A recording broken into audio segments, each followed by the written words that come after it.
Okay, I've been asked to do one about the Sanxingdui by a regular of mine on one of my old videos that were showing Terran Basin mummies where I mentioned them and had made connections to them being also ancient Caucasians.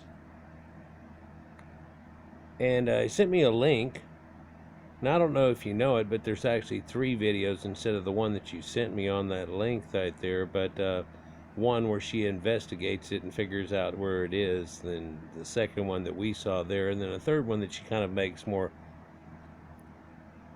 as an attachment type thing to it. But it's a site called Curious Being, and it's an Oriental girl that has decided to come clean about some of these things. And it's more of one of those sites that has a presentation more akin to what's up with that. But she also goes into a lot of what's said about certain things and just kind of leaves a lot of them ambiguous. You've seen a lot of these sites, and she gets a lot of play now apparently because, especially of her presentation that she gives. But let's get into this, because if we're talking about the Sanxingdui, we have to actually talk about the people that are them. And so, no better place to begin, especially with some of her pictures here, than with the Pazyryk type culture in the steppe lands here that you're looking at. I don't know if you were trying to ask me to critique the video or do whatever, but it would be extremely boring to go through this one video or all 3 of her videos and to just go yes most of the time, whenever that's what you're not you're expecting of me in any way, and that's what would have happened actually. And I agree, and yep, and I agree, and so on. But there are a bunch of parts I'd be able to add to it. So better yet, just look at some of the pictures here that we go through on this, and I'll give you my little take on it as a separate. So you notice this people are built up on this mound, and I don't know how long they've been there though, but this mound was built up like a tell we talk about so often. So I don't know how long occupations have been here and or migrating back to here during different seasons and elder times, back whenever they used to do such a thing. But there's a river that runs through this right here, and whenever it does so, it helps to flood these floodplains. And there's a few lines, and you can't really make them out on here, but they're able to jut off lines and take them from off the river at the point that it floods. And so it allows it to flood in this grassland area, which they're feeding horses and all their cattle with and stuff. But it also has little dike type things that they can stop it in effect and let the river keep growing or going. But then again, in another light, there are times whenever this thing floods out a whole lot more. And it would probably take 200 Olympic-sized swimming pools to flood this thing even up 6 inches of water. And the whole area we're looking at, it's all flat and perfect. But it would still never reach above that tell that's right there. When this place all floods in, I doubt it would ever reach the top of that. It would take quite a biblical thing for something like that to go on. But this is a Pazyryk type culture. It comes off the Andronovo culture. So this Andronovo culture is, I guess, what you would refer to as kind of a pre-Proto-Scythian. And there's a step back from that too, and we'll look into that and some of the artifacts, because that is the true connective, for it goes back that long ago to when these people came into this area of ancient China. I thought I should start this off with a map and a pinpoint on it. We'll get there shortly, but if you know where the Terran Basin is, this is just a little southeast of that. So let's look at these Pazyryk culture that's here. You see these steppe nomads, and I can't over exemplify how important these people getting ancient horses were. You probably make out that they have these extremely long poles here that aren't breaking, but they're bending pretty good. And they're weighted on the other side of their body just as far as they are from that side of the body to kind of counterweight that situation. And they've got a loop on the other end. And something that you would think is being giraffe catching, if you will, if you've ever seen that. This is a way that these nomadic steppe hunters caught these horses. And from wild horses, domesticate them. And it took a couple of generations in reality, and it still does somewhat, to raise one up with children for when they breed in captivity with you and have their children, and they're much more adept to it. They become much more at ease, and then they can start to realize their full potential of what they can be used for. And much like dogs and so on, it's quite a thing. If you don't think that it still means something about horses, it really did up until just a few generations ago, really. But we still refer to it as horsepower. This was the ancient car, if you will, and so much more. So these people that had this type of culture also were known to smelt metals, and you can see molds here and such that they're doing this with. And they stretch all the way from the Altai Mountains on down, and known for their chariots, war horses, and so on. And a lot of their advancements were from fighting amongst themselves and their tribes that they had. You can see this guy on the left just barely eking in here, but they have that special bow that has a lot more power than a conventional bow did from then until way back in recorded history. For they used this special method of building it, which we talked about, and later leads to like the Hyksos people coming in with that extra power. But it also wasn't even as big of a bow. It seemed like you really wanted to use a long bow to be able to have the long shots, long strider shots, if you will. But in actuality, you could get more punch out of one of these like that, kind of like a compound bow modern days has. And it was exemplary towards riding. It also had a lot of spears and so on, and had a lot of advancement in that. The big advancement also to humanity that goes along with this is that dog there that's down in the bottom of it. For they'd had him for many, many generations and thousands of years up to this point, and domesticated these dogs, made them part of their hunting prowess and so on, which we can see even later in the Egyptians, where they come in from that. And here again is that chariot they're on. Look at the guy on the right, you could probably make out on his hip he's got a knife, but the hilt of that knife, or pommel, if you will, of it, if it was a sword, it's actually made to look like a bird, like a duck or a vulture type of thing. You might also notice that he has pants. That's quite different. I've made videos talking about people in covered wagons pulled by horses wearing pants and boots. Where are we at? Well, you think that we're in the old Wild West. No, we're not. We're thousands of years before in the ancient Scythians, whenever they came west and became the Europeans and far western Europe that we know today. The people like the Normans and such like that. In fact, I've got a video loaded up where they just recently found a guy had hidden, and there's a little weirdness to that, but that he had found a Norman chainmail vest or shirt, full set, in pristine condition. And I should probably talk about that whenever we're on that video. We're talking about these people and their connections. And so this is what Andronovo type people look like, and recreations that they have of them. Quite often they would be blue-eyed, of course, too, and lighter haired. This is the people of ancient Iran, actually.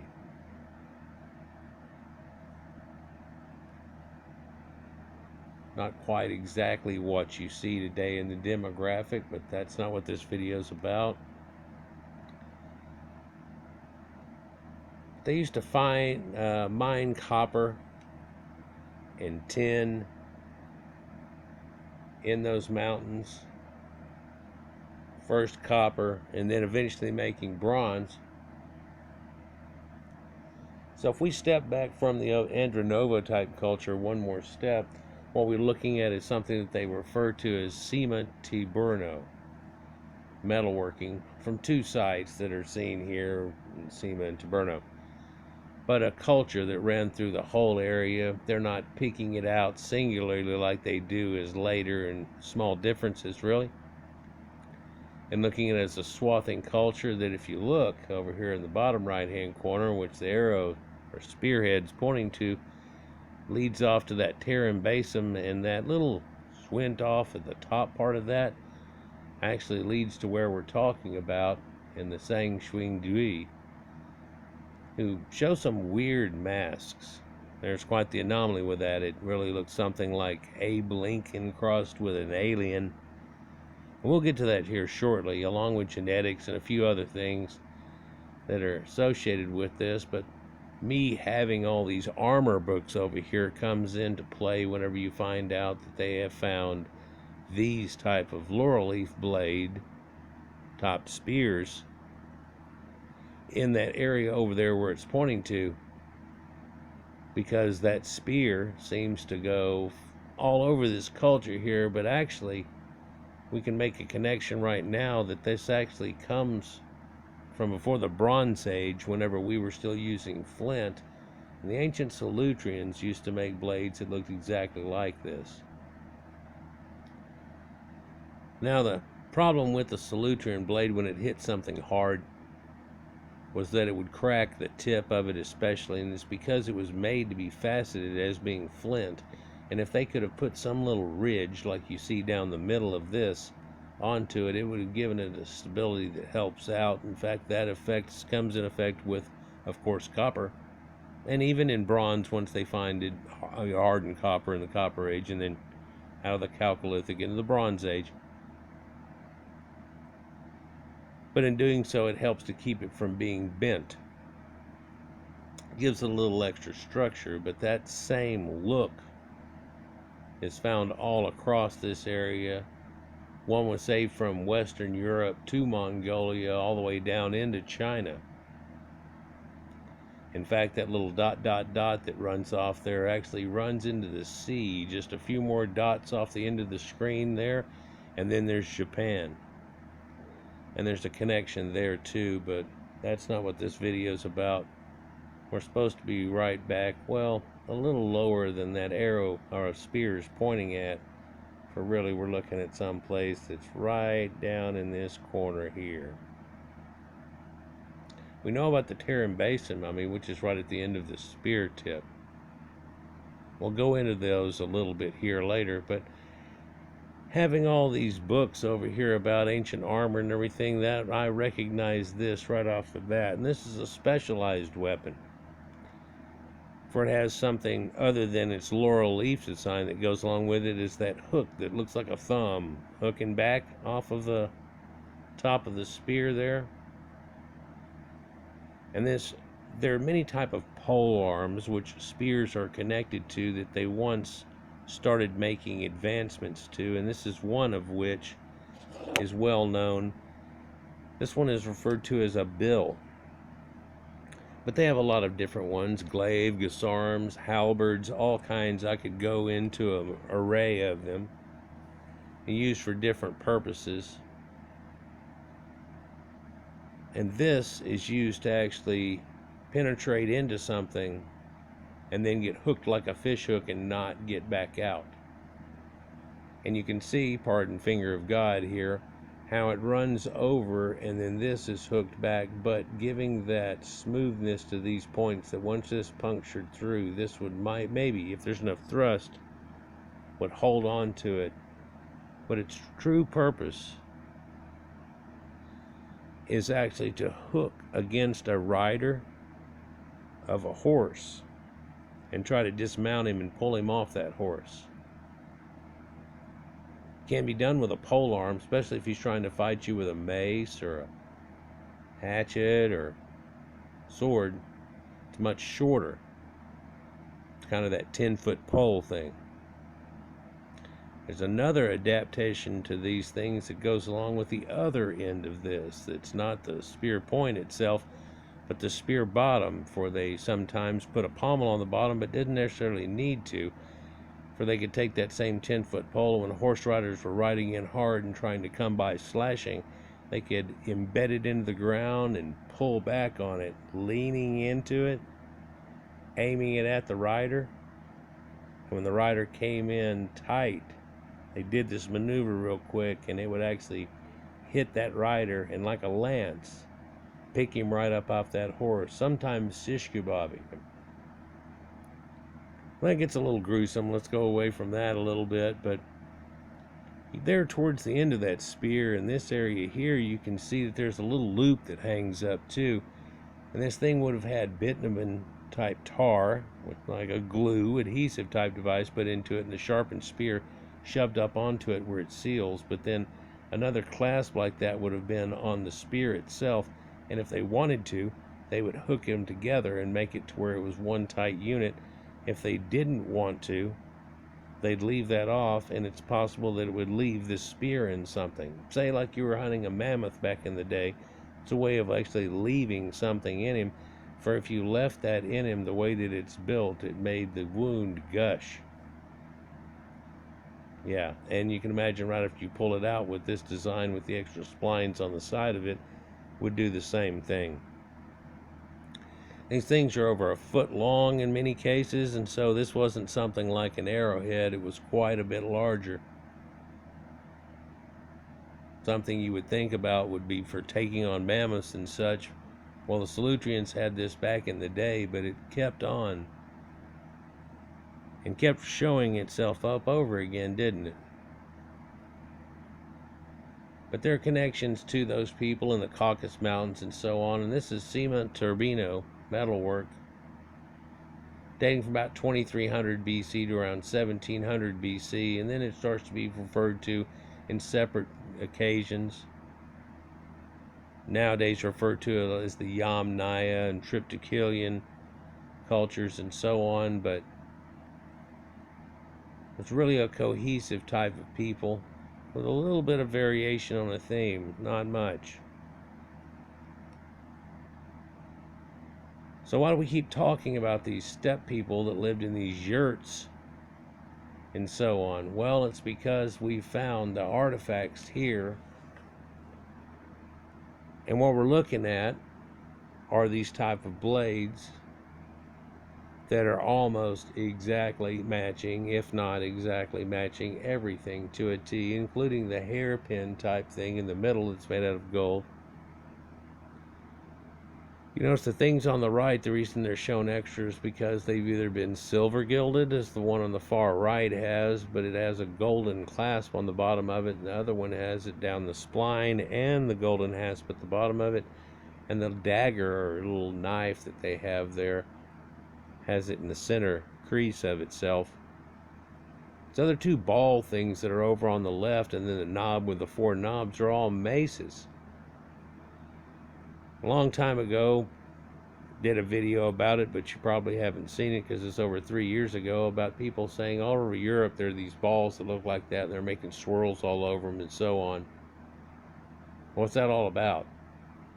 Well, the only thing they hadn't done on them, and this was an ancient mace head, was drill the core out the center of it to where you could put it on there. There's symbolism put on there, but ancient maces aren't new to have symbols put on them and so on. But imagine those knobs on there, you wouldn't be able to carve very many pictures or so on. Like we find in the Narmer mace head in ancient Egypt, which has this carving all around it and looking almost like an egg type of shape, but it's not discoid, it's more round and oval. Has a little more girth to it, but it's really just, you know, rock attached to the end of stick. The three things that are above that, though, are hatchets. Most of us always think about hatchets and tomahawks as having to do something with Indian type people of Amerindians, Americans. But this is like little hatchets that are here, and they're made out of stone. Yeah, and fine, polished to the nth degree. The left-hand side of each one, which is barely sticking out of frame, it looks like here, is a little bit bigger, kind of mushroom-headed, and done for a pounding type of device, a hammer. Whereas the other end of it is done in something we still recognize today as a hatchet-ish type device, but the top one looks weird. But in that design, we can see a Scythian type design and motifs that we see from much later. But also this would have been something for cleaving and punching into armor, and not necessarily so much like chopping down a tree, which the middle one would be, or the lower one would be. But those two would be just as well for chopping into somebody who had armor.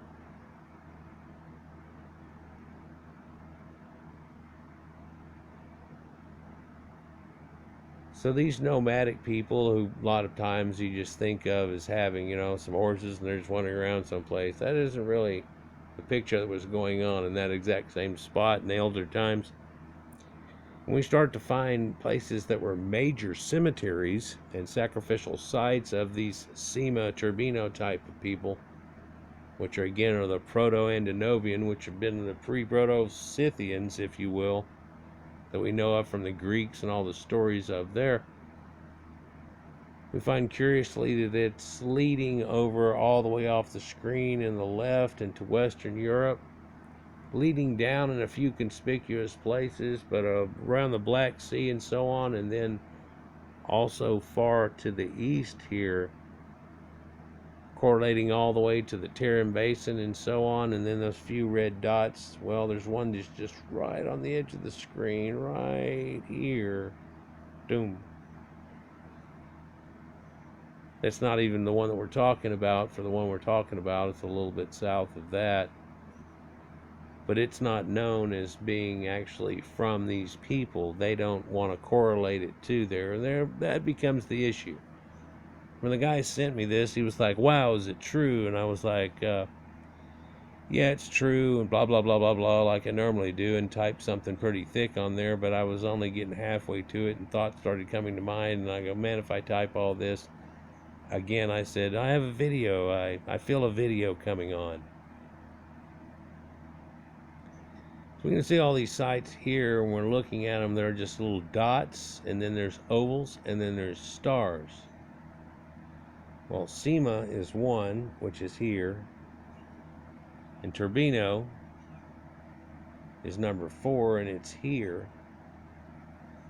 Another site, number 5, known as Canaan Cave. Funny to still have that name in a modern day attached to it. Won't really go where that could take me right now. So these ancient steppe peoples on the edge of the desert, and so when we start to look at these pre-proto-Scythian people, we notice these laurel leaves here, and it shows them both on relief, and in the bottom pictures are axes, and then on reliefs you can see the hosel or hilt that would have gone into it. But then we see over there at the right hand side of the picture part of it, a knife that has a bend to it that's kind of odd, that we would probably think later of as being associated with Persians and so on. That's quite telling. One thing that comes to mind to me always is, little glimpses here is movies and things that always showed me somebody knew something of what was going on. And this time, thinking of that knife right there, I actually think of the knives that they had in Big Trouble in Little China. I know it's a hard reach, but we're actually in, what we call modern China today, talking about all this. But at the time, China wasn't even formed yet. We're over 1,000 years before that happens. You see this guy over on the right, and on his headdress he has 3 of these axes ceremoniously there and holding his arms out. Almost looks like he's doing the Arnold Schwarzenegger pose. But he was actually supposed to be holding something at one time. Many people claim that there was another wooden phallic symbol that was quite large sticking out of that, or maybe it was flowers, maybe it was things like that. Also over here you can see the cross section of these things like this and this and this, and how it does give that strength that I was talking about. But you also see it has that same flavor and flair on it. So why do I talk about Big Trouble in Little China? There probably has to be more connections than you see in those 3 guys that come in. The guy that rides the lightning, and he's got this knife that's built like that.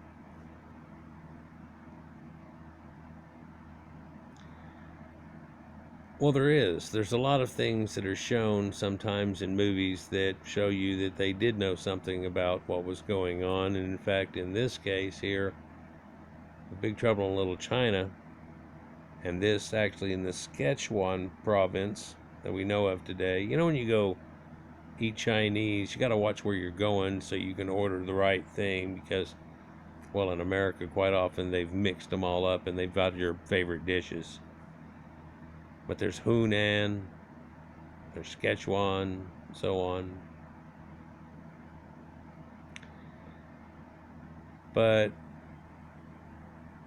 that Sichuan is known for its spicy food somewhat, and the different flavors are there. And someone said long ago, well, that's because it has an East meets West flavoring in it, and that's why people are more adept to it, because in the ancient times they were dealing with people before the Silk Road.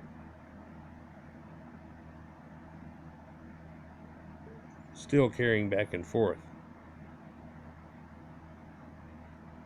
and getting spices from there that helped them develop that type of cuisine. Snow peas and other things that go along with it. But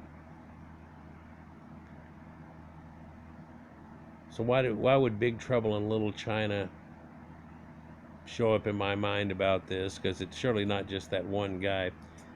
Well, actually, some of the folklore that I looked into about China and this ancient Asian area talks about a real tall guy,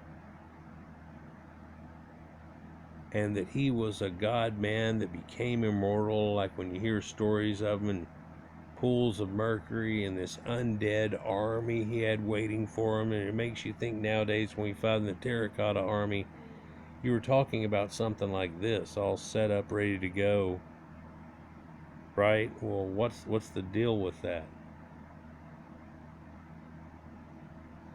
Well, if you watched Big Trouble in Little China, they talk about a few things, and sometimes it's just mumbled out a little bit. It gets used as movie carriage and gives you that little in the movie.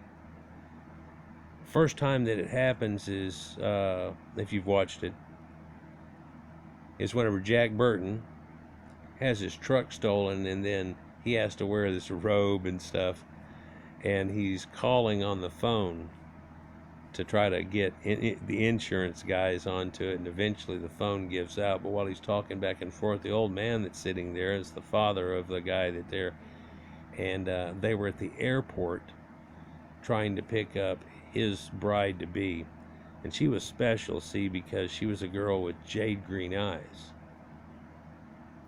That comes into this point too, for these green-eyed type people that you really don't associate with Asians. In fact, this over 6 foot tall man you don't associate with those type of people either, really, even in a modern day, whenever they've grown quite a bit here recently.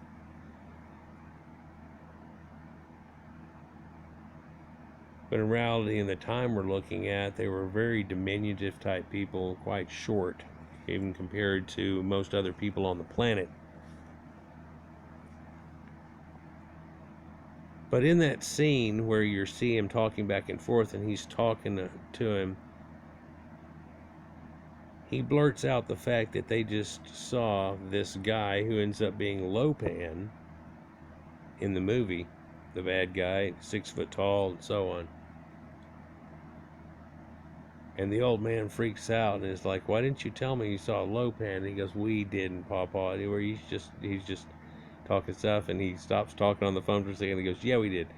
Big old tall guy," and he shows him to be 6'5" or more. He goes, "Big old tall guy, blah blah blah, light coming out of his eyes. I ran my truck right through him." And the other guy's right there. After that, he has a conversation with him, and he says, "Tell me what the hell's going on." And Wang tells him that he doesn't want to insult him. It's just old mythologies and things like that. And he goes, "I'm sitting here in a robe and crap. Go ahead, Wang, insult me." And so reluctantly, Wang goes on. He tells him that it's all about all sorts of scary things, and about an ancient army of the dead and a spirit city and monkey sacrifices and the first sovereign emperor of China, that mad monarch who federated our 7 warring states, defeated Lopan and imposed upon him the horrible curse of no flesh in 272 BC. There's other things in that show about a 6 demon bag I could go into quite a bit, or that potion that made them feel somewhat invincible whenever they're in the elevator going down, and the helper guy that gives them out, he goes, "Here, take some of this," and everybody's like, "Yeah, man, I feel kind of invincible." But what connections are there with that? Well, there's that 6 foot tall guy, and he has to end up marrying a girl with jade green eyes. And as you can imagine, whenever this place is swamped over by the people of China, there's not going to be a girl with jade green eyes that's available to him forever. In fact, he's been immortal, if you will. And so this hooks up with that idea that's all known to go with immortality and so on. For they were seeking it too. Oh, and just in this area and slightly north of it, we have some pyramids that are over there that are connected to these people. So there's that laurel leaf blade that's over there and so on, and that hatchet that goes along with the guy that throws it there. But why would that simply attach me to it? Well, it's not that it does, it's that all the other things that go along with this civilization here just start attaching it to. In fact, some of the iconography that's shown in there, one of the things that's shown is like these shogun type of samurais that are all around the side of it, and one starts to attack him and it squishes him, and he has a knife in his boot and he puts it out and the guy falls over on him. But that has a lot to do with this mask too, somewhat, that we're about to see here shortly, that's attached to these people. I could go on and on about this, and small things and bracelets that they found, and how this type of thing would have had a post stuck into it, and it is a huge, powerful axe type object. You can see it tapered at the bottom. Are these people that had this sacred symbology of a ram, and this all this real cool brassware and copperware that they started off with. For they're the people that actually brought copper ability to the Oriental people here. I would say Asians, but that's definitely a misnomer that we use in a modern day and conflagrated, because Anatolia is Asia Minor.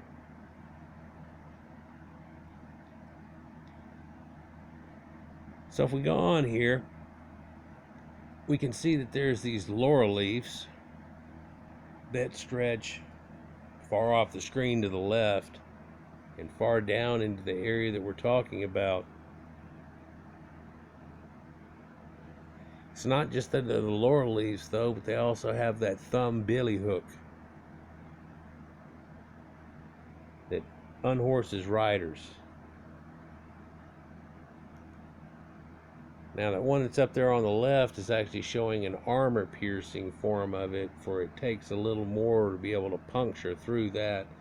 And that's where we start to see later off of it that the blade is not needed so badly. When you've got to puncture through somebody to even make them bleed, you can't have the bleed blade on it as much. But just off the screen, you can barely make out the edge of it. There's another one that's actually one of the ones we were looking at. It's identical to the ones that we find down over here to the right. And again, let's have an example of that. Just off the screen to the left are ones that actually match 2, 3, and 4 over here, and the ones that have China pointing directly over it's just off my screen. But the ones that are just on my screen are showing that armor piercing form, one of which is a pyramid type of build, and that's again to be able to go through a plate type armor or try to puncture through chainmail at a much later date or whenever they're fighting with people that have that on. For something like simple armor or leather armor, all of these still work. There's a whole lot more that could be shown on the left. I have pages and pages in my armor book showing you people with ancient armor, and they all have this laurel leaf type of thing on the end of it, and quite often have a billy hook on it. Talks about how it's for unhorsing riders and all the things that go along with it, and different uses for pole arms, and blah, blah, blah, blah, blah, blah. It goes on and on. Something I think that if I was to present to you might be a little too boring, for I already go kind of on and on as it is, right? So here we're seeing a setting of an ancient painting. These people living in yurts. And some of these people are Asiatics. Some of these people are Orientals. Some of these people have horses over there at the left. And it's the people that live there, not the ones that are coming to visit and learn and trade and so on that go along with them. Very top up there, and like kind of the rider side there, you can see a white topped double humped camel. That along with horses go along with these people. We've recently shown a few tapestries or carpets of the ancient Pazyryk culture inside of this year. One of them was quite revealing in what it showed around on its iconography. The other one I used for a magic carpet ride and talked about that, now the ancient Persians.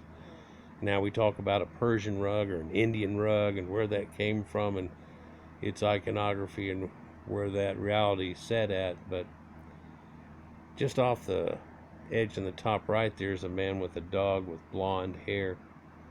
So here's one of these statues that are quite telling. And yet not. They refer to its big flappy ears quite often as being something like dragon ears. One can understand with the connectives of these people and dragons and where that comes from.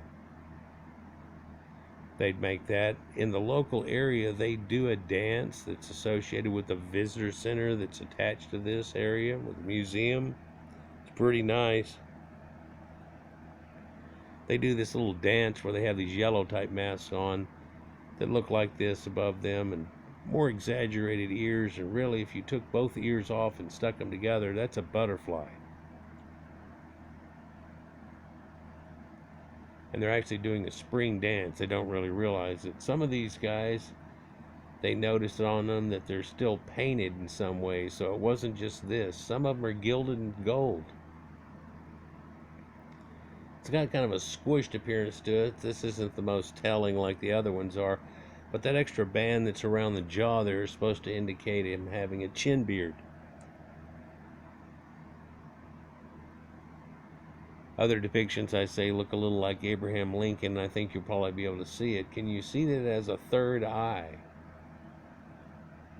Well, in that third eye there, and there are also squares like that on the sides of it there, I think these things were used to attach to totem poles.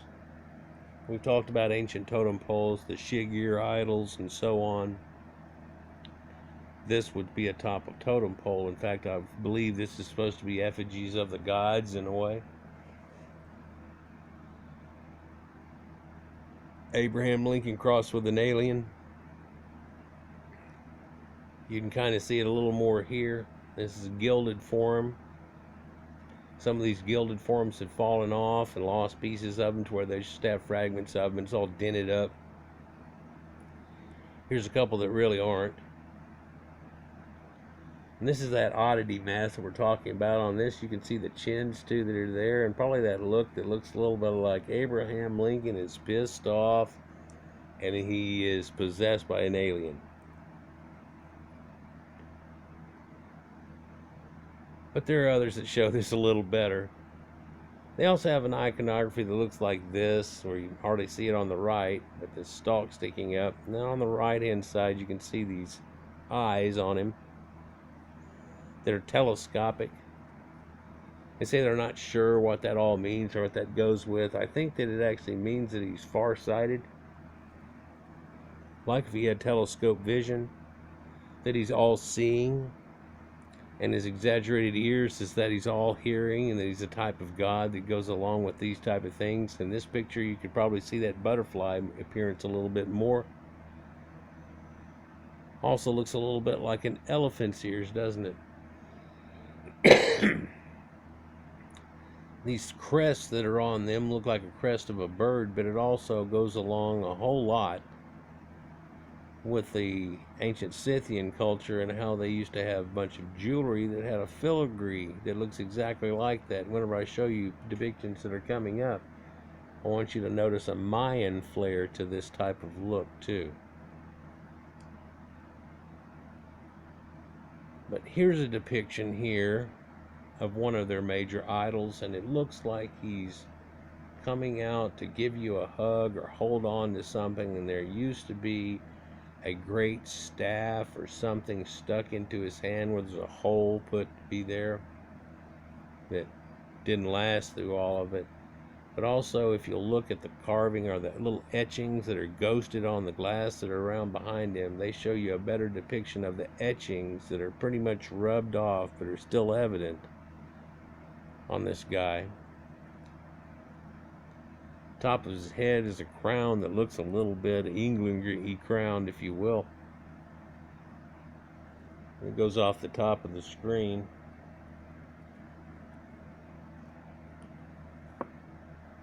And this idol is huge. There are other things, though, like this on the right-hand side of that statue. You can see in the distance it looks like a tree, kind of. And that's actually a tree of life that looks very much like a Sumerian type tree of life. And there's reason for that. And I don't believe it connects the Sumerians to these people. I believe there are connections both ways and to these people. And the idea of a sacred tree is attached to the Proto-Indo-Europeans and comes from them in a way. And if you don't see it in even more modern or Western European thoughts that led before the modern one that we have today, just look at Yggdrasil and the World Tree.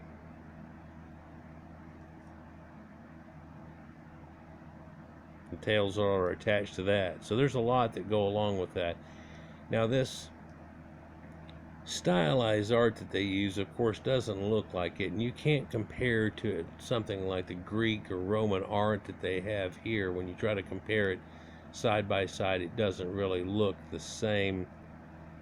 Here you can see Sargon the Great, and that is actually stylized in a way. Their beards didn't look like that, although that's a realistic looking face. I don't think they were quite unibrowed that way.